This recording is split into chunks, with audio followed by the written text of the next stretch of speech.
with Navy Mutual Education and Veteran Services.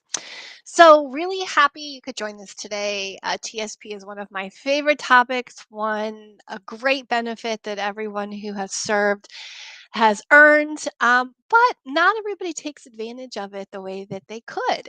So, we're going to talk a little bit about the features of TSP and how you can use that to build wealth. So, I am with you today on behalf of Navy Mutual Education. You've probably heard of Navy Mutual. We have been around for 143 years. I'm sure you're familiar with the insurance side of the house, but part of our mission is also to educate our members in the military community and to help secure benefits and to teach on matters of financial security. So that's what we're going to do today, help you understand more about your TSP benefit. And we're also an accredited VSO, actually the oldest federally recognized VSO. So anybody out there who might need assistance with their VA claims, absolutely here to help you with that as well. So I am going to talk about money, right? I don't want to imply any endorsement of any particular products.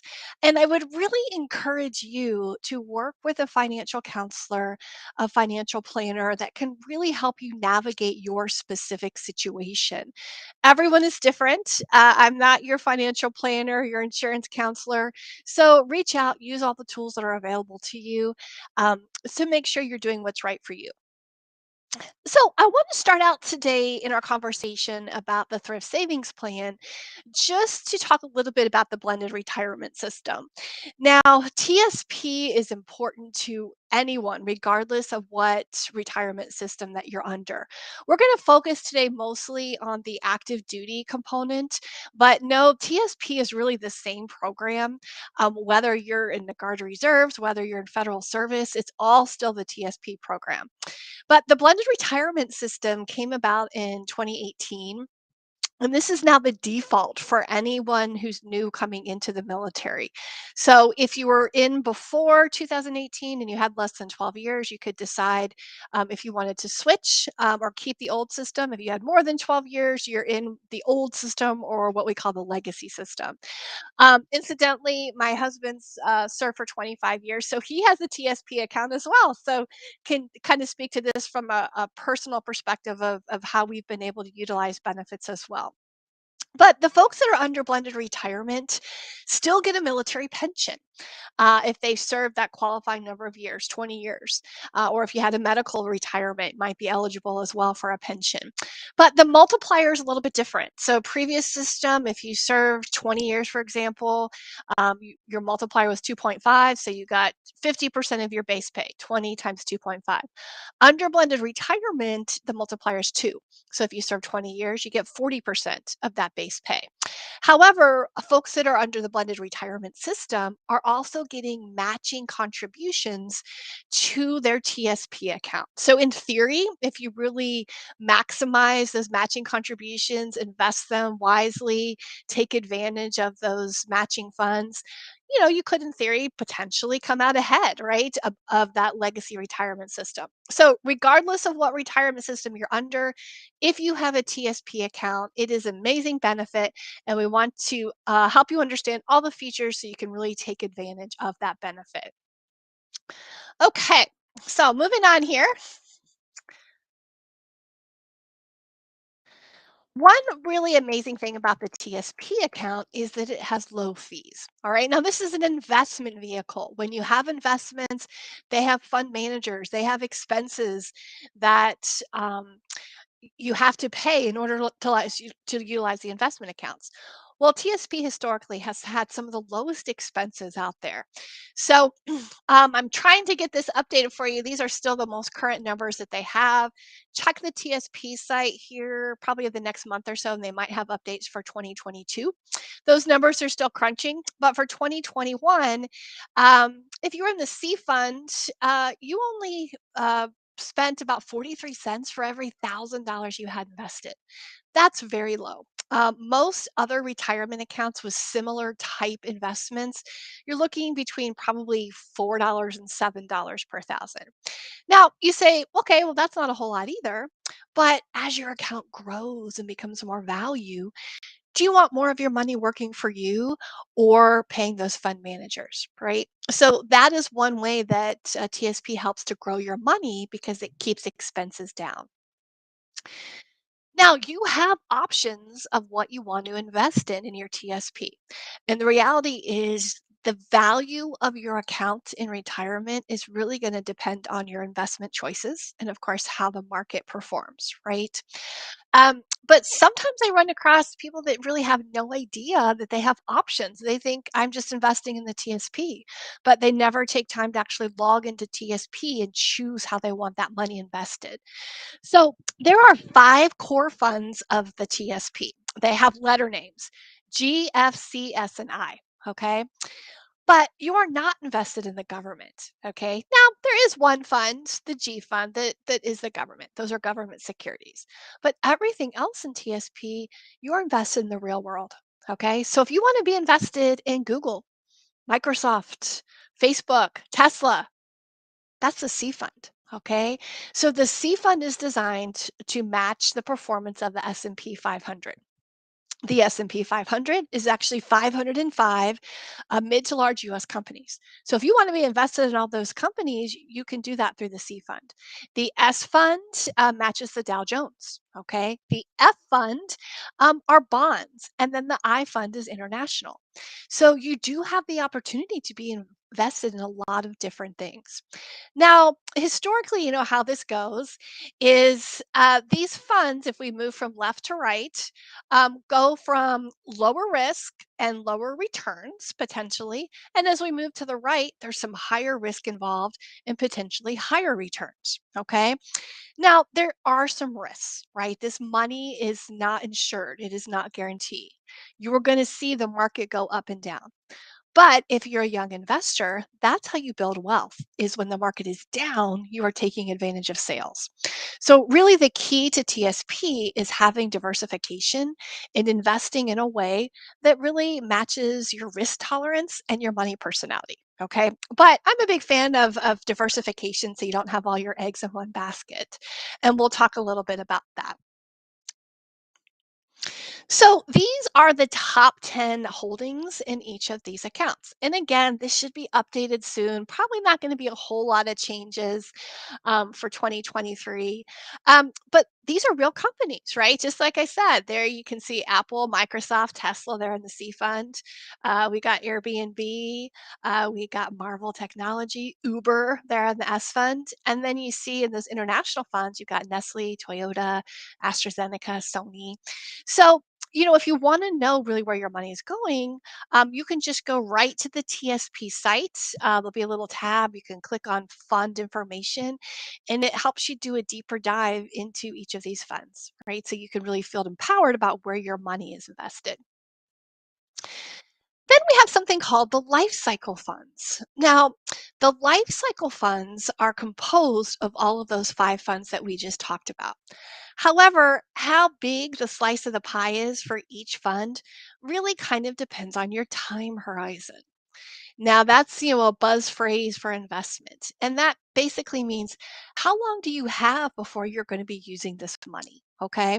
So the L funds have years attached to them. And there's actually 10 life cycle funds. They go in 5-year increments. So 20, there's 2025, 2030, 2035, 2040. You get the gist. So I just gave you a couple of examples here.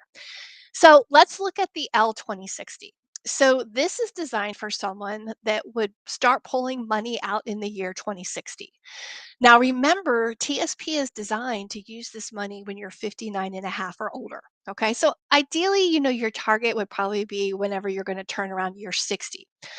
But, maybe you don't really intend to use this money until you're 70. You can choose whatever year you want. Okay, the years are just guidelines. The later the year, the more aggressive, excuse me, the more aggressive the fund is going to be. Okay, so what do I mean by that? So let's take a look at 2060.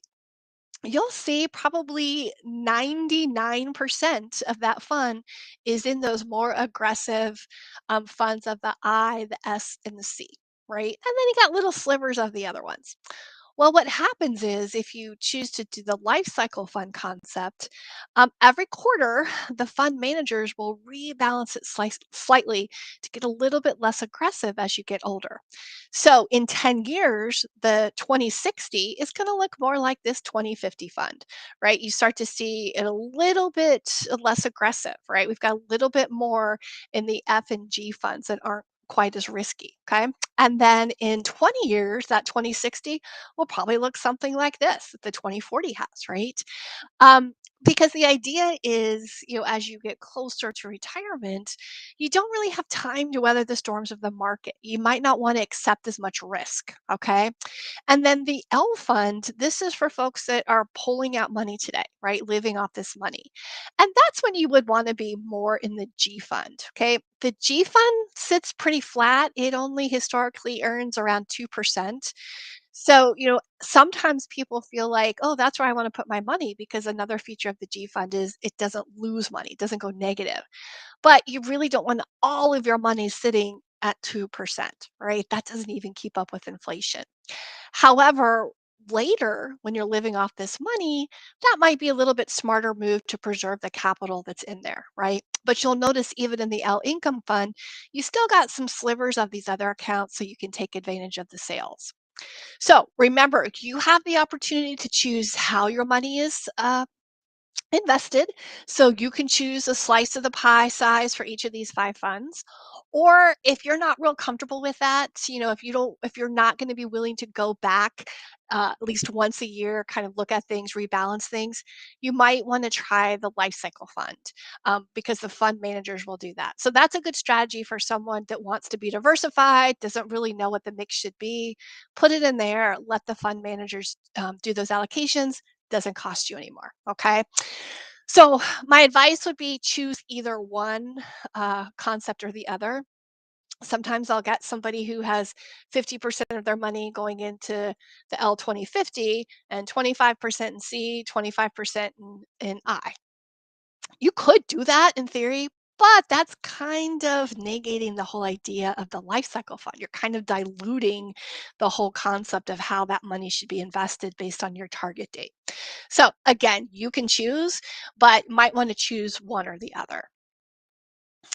Now, a new thing that just came out this past June were options to invest in mutual funds. Now, in order to do this, you have to have a minimum balance of $40,000 before this mutual fund window opens.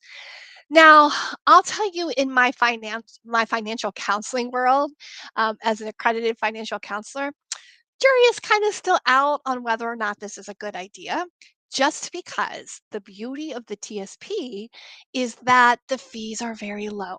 Well, if you get into the mutual fund option side, there are going to be more fees.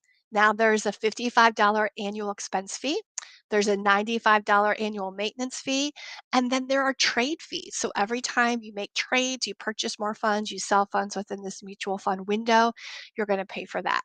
So it's going to make your overall fees go up a little bit. Okay. But it also does provide more diversity within your TSP account. So if there are things that you would like to invest in for retirement that can't be found in those five index funds of the TSP, this does give you more options. Okay. However, no more than 25% of your TSP balance can be invested in mutual funds. So, but once you establish that account, you can buy, sell, exchange from anything that is available. So that's another option. Again, you're going to have at least $40,000 in there before this is an option for you. And initial transfers have to be at least $10,000. So that's why you have to have that 40,000, 25% can then go into mutual funds. So again, the TSP website is a really great place to learn a little bit more about this and, what's right for you based on your objectives. So, what's kind of the difference though, between what was already there with the TSP funds and the mutual funds that are now available? Well, they are very similar. Both concept kind of pools money from investors, to be able to invest in these different funds. The main difference is that TSP funds are only for TSP participants. So you got a limited number of people that can invest, and the specific purpose is really to maximize retirement savings. The mutual funds that are available, those are also open to other people, right, outside of the TSP program. So there's a lot more people invested. Fees are probably going to be up a little bit higher for that, right? Um, and it's not just about retirement, right? These funds might be available in other accounts that are not under your retirement umbrella. So just a general brokerage fund. So again, there's pros and cons. Personally, I kind of want to see how this all unfolds to see what the overall costs end up being like for some of these, as more people kind of take advantage of the mutual funds to see. So again, nothing you have to do, but it is going to be an option. So here's an example of the returns that we've had with TSP. Now we were really riding the golden age for a few years before COVID, and even in the beginning of COVID. I remember a couple years ago, my husband's life cycle fund for the year returned something like 23%, right? Really fantastic year. Well, we've had a couple of bumpy years, right? Ups and downs. I always tell people, hey, if you hear on the news the Dow Jones, just tanked, just don't look at your S fund, right? If you hear that the S&P 500 had a fantastic day, maybe go check out your account, right? But remember, you're in this for the long fun or the long run. But still, I think we've got pretty significant returns over the cycle of the TSP, right? So let's look there at the individual funds with the C fund. So since this fund was created back in 1988, despite all the ups and downs, you've still had over a 10% average return. Right. So that coupled with the low fees that you're paying really do help make this a significant way to save for retirement. And this might be a little hard to see based on whatever device you're using today to join us. But I just kind of wanted to show, going back to 2004, just because you can see all of these huge fluctuations. 2008 was really a bad year, right? That's the whole housing crisis and everything. The C fund was down almost 37%, right? But if you look the next year, it was up almost 27, right? And it's really been up ever since then, 2018, a little bumpy. Um, but we've had, some pretty significant returns, right? So, again, ups and downs, right? But history shows us if you stay the course, you're going to see typically a positive gain. But again, this kind of shows you why you need to be diversified, right? Because typically the years the G fund is up a little bit, the other funds are down, right? So that diversification keeps you a little bit more balanced than if you had had all your eggs in one basket. Now the TSP has a great website. I'm a big fan. Lots of really great information on there. It did get an update in June. So if you haven't been on your TSP account since June, you're going to have to re-authenticate everything, meaning you have to establish new logons and everything. Your old passwords are not going to work anymore. But everything is now more automated. There are no longer paper forms for TSP. You can do things online. You can sign things electronically. And they have special agents that can help you with rollover requests. So that's if you want to move other retirement money from other accounts into your TSP or out, right? That's an option too. And we'll talk more about that. So I would encourage you to visit that TSP site, make sure everything is caught up, and check out your account. There's also a mobile app. So if you like mobile apps, basically the app has all of the same capabilities as the website. So that makes it really easy just to stay on top of things, to check into things right there from your phone. Now, also just kind of wanted to address your ability to maneuver in your TSP account, right? To take control of this money. So maybe since we've been chatting today, you started thinking about, gosh, I'm not sure I'm invested in the right funds, for my goals, and I want to change that around a little bit. Well, when you go to the TSP site, you're going to have a couple of options. Now, you do have to log into your account to do this, okay? So, if you want to change where your contributions are initially invested, then you're going to go here to the left where it says change your investment mix. So, for example, every month when you make a contribution out of your paycheck directly into TSP, that money gets deposited into your TSP account. How do you want that invested? Okay, that's what we're talking about here. So when they send the money, which funds does it go into? Okay. On the right side here, it says move money between funds. So you would use this if, let's say, you were sitting all of your money in the G fund, and then based on our conversation today, you decide you want to diversify a little bit. That's where you could hit that button. You get started to move, money out of that G fund, and now, put it in the C fund or the S fund or a life cycle fund. Okay, so that's moving money between funds that's already been deposited. So when you get on there, it's going to look a little bit something like this. Um, Everything is done in percentages. Okay. So you click the percentage. If you had 100% in the G fund, it'll show you 100% there. Your new mix, now you only want 25% in the G fund. So whatever your new mix is at the bottom, it's going to have to be 100%. So if you decide you're going to do the life cycle fund, the 2040, then you would do 100% life cycle fund, right? But it's going to give you an error if everything doesn't end up adding to 100%. So when you do TSP, you're not talking about moving dollar amounts, you're always talking about moving percentages. And then just here's another example, right, of how that looks if you were going to do that money between one fund to another. Same kind of thing. It's looking at percentages, right? So you see it's showing a dollar amount that you've got there. But if you want to move it, what percentage do you want to? You can't choose, $500. You got to figure out what percentage that is. Okay, so let's talk about, your options with this money, right? Now, remember, this is a retirement savings account. You are getting perks for saving for retirement. So, you need to wait until age 59 and a half, retirement age as of today. Who knows what the rules will change, right? In order to pull it out without penalties.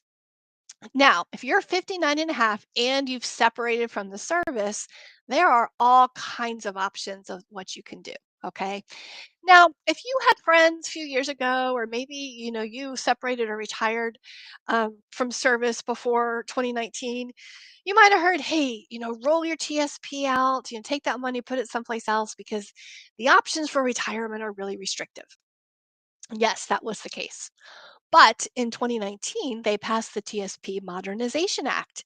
And now it really put all your options on par with all the civilian world. Okay.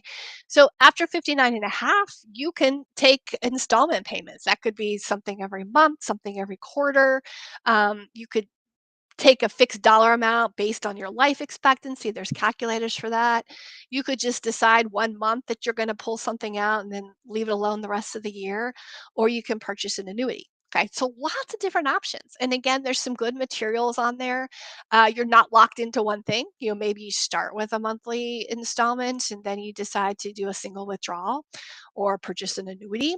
So, a lot of good options there. I would encourage you to read the literature on there, talk to your financial advisor when you get to that point to figure out what the best options are going to be for you. Okay. Also, now you can choose if you're going to pull Roth or traditional money out of your account. Used to be it was going to be a mix of both, but now you get to make that option. So that's great, in terms of taxes, what tax bracket you're trying to stay in or trying to avoid paying taxes on to have the ability to do both. Just an FYI, anybody who's in blended retirement, even if all of your contributions are always Roth, the government contributions are always traditional. So if you go into your account, you'll see balances for both. And that's why sometimes that confuses people. All right, so there are some options. Also, if you're 59 and a half and still in service to make some withdrawals. Okay, so you're past the retirement age, but if you're still on active duty, not quite the same flexibility to pull things out until when you leave service. Okay, and that's pretty typical with an employer plan. Okay, um, so to qualify for that in service, age based, meaning you're over 59 and a half, you can only withdraw funds that you're vested in. That Vested terms means your money, okay? So if you're under blended retirement, or if you're in federal service and you got any kind of matching money, you have to have been there long enough to be vested in that so that that is yours, okay? So like the money the government gave you last month, maybe not, right? Um, and then there's some limits on how much can be taken out, and you can only do 4 age-based withdrawals each year. Okay, so a little bit more restrictive until you actually separate for service.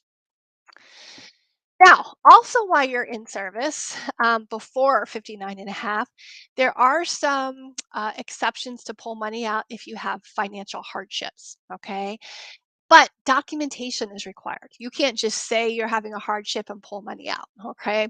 So there's some different criteria that you have to show documentation.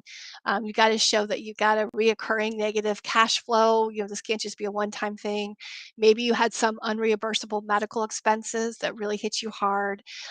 Maybe you had an insurance loss, right? It's like that you had a flood, you didn't have flood insurance or something, and that wasn't covered. So there are very specific things, um, and you can only withdraw from your contributions, not any of the earnings or the matching. Okay. Also, keep in mind that taxes and penalties apply. Okay. So anytime you pull money out before age 59 and a half, you pay a 10% penalty. And then if the money is taxable, you are going to pay taxes on that as well. Also, keep in mind, it's a permanent withdrawal.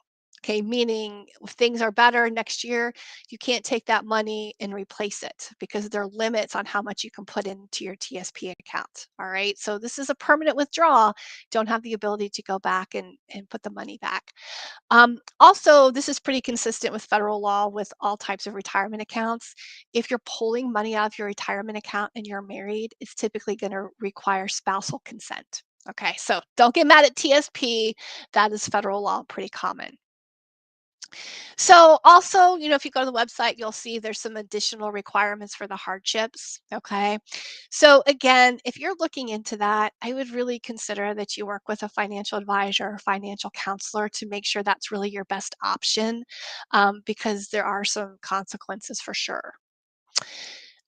However, TSP also has a loan program.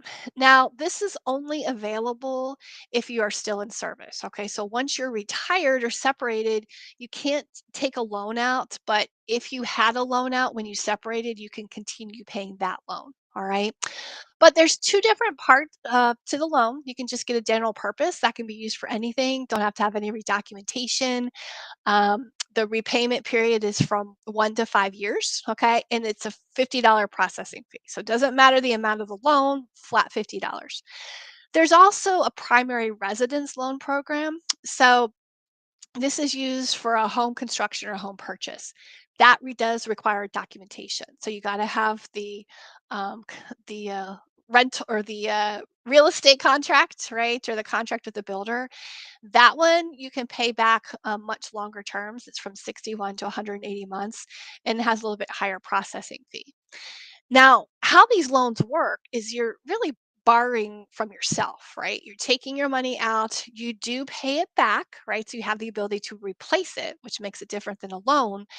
And the interest is repaid at what the G rate is when you take the loan out. So currently, the G rate is 3.875. All right, so that's your interest rate. So not bad, right? Especially if maybe your option was, to use your credit card that's at 25%, right? This would be better. However, you need to think about, the indirect cost, and the lost value of the investment, right? Let's say you have your money in the C fund and it's at 10% earning.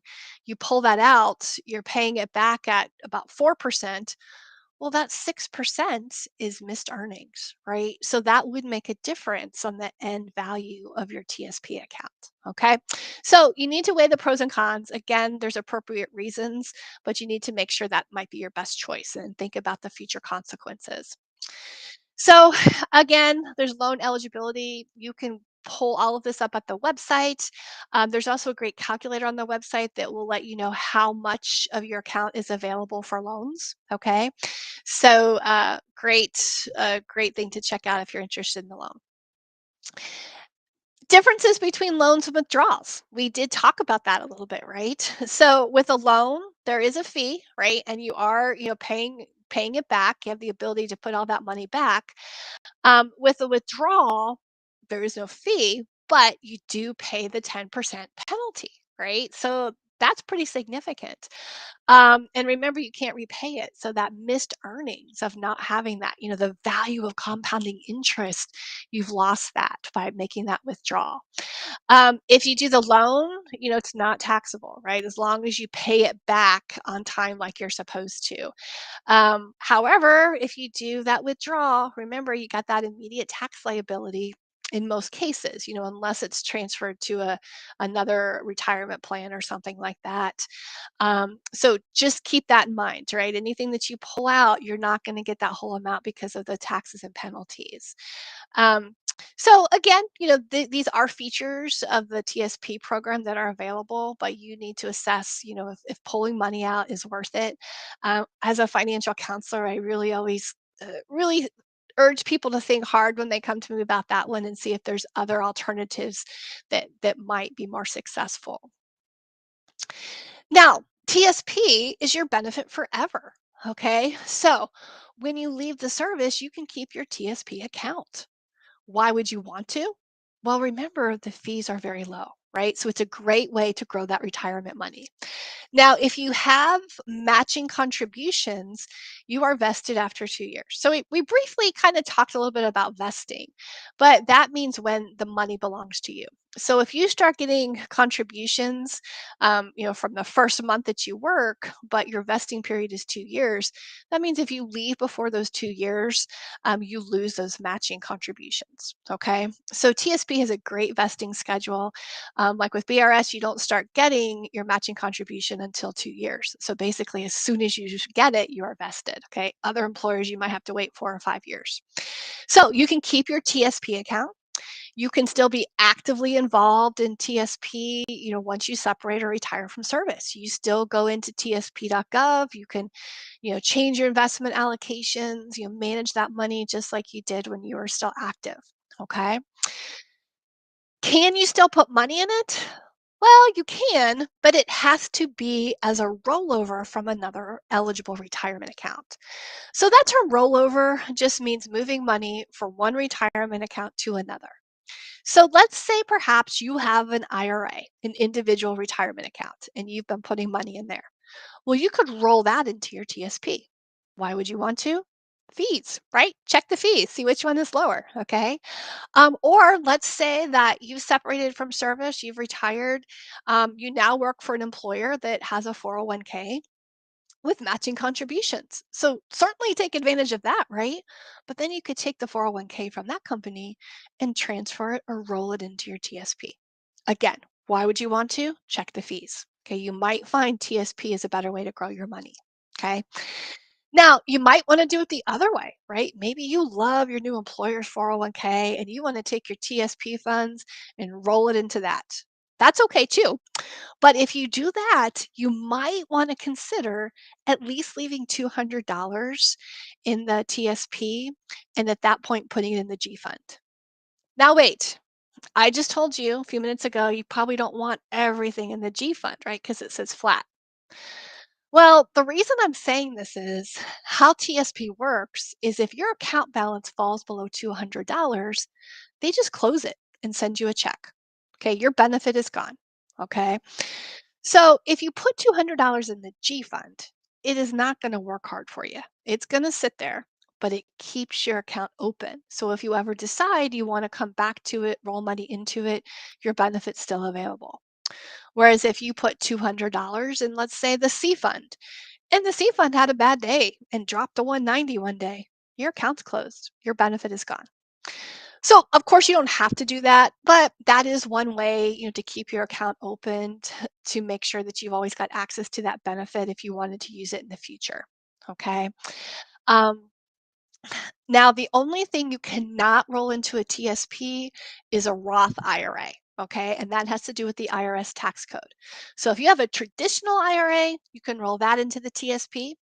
If you have any other retirement accounts from an employer, 401k, traditional or Roth, those could be rolled into the TSP, just not a Roth IRA. Okay. Now remember, I am telling you things as they are current today. They are always making changes with the tax laws, right? So I would always, look into what the law is at the time that you're looking to do these kinds of things, see if there's been any types of updates. Okay. Another important thing I want to stress is TSP has its own beneficiary. So, who is your beneficiary? Now, with that update that they did to the website in June, many of the beneficiaries got wiped out. Okay. By law, how it works is if you have not identified a beneficiary, the account will go to your spouse. If you have no spouse, it would then go to your children. If you have no children, it goes to your parents. No parents, then to your state. Okay. But as a financial counselor, I always think it's better to name that beneficiary. However, make sure you keep it updated. Okay. Did you get divorced? Is your ex spouse still on there? Okay. I had situations where an old girlfriend was on a TSP account once, and there was a spouse and child. All right. So you can leave the beneficiary, it can be anyone you want. However, if it's a spouse, there are advantages to that because the spouse can keep the TSP as a beneficiary account. So they would have all the same benefits that you did of the TSP account. If you have your children beneficiary, your cousin, your mom, they cannot keep it as a TSP account. It's going to have to be converted to something else, and there are some taxable consequences. All right. So just keep that in mind. I think the most important thing here is to make sure your beneficiaries are updated as you have life changes. Okay. Even if your will says my spouse and kids get everything I have, if mom is still listed there because that's who you put when you first came in, mom gets that account. So remember, your beneficiary is going to trump anything that's in your will. So that was a lot of information, right? I hope you find that helpful. I hope that that kind of spurs you to take advantage of your TSP account. Maybe take a look, make sure that it's working for you the way that you intend for your future, right? To have this pile of money that you earned working for you. So, if after today you have any questions, please reach out to our Education and Veteran Services team. I'm an accredited financial counselor, been working with military for about 14 years, been a military spouse for 25. So, if there's anything that I can help you with regards to TSP or just your military benefits in general, that's our mission here at Navy Mutual Education and Veteran Services. So, congratulations on having a TSP, great benefit.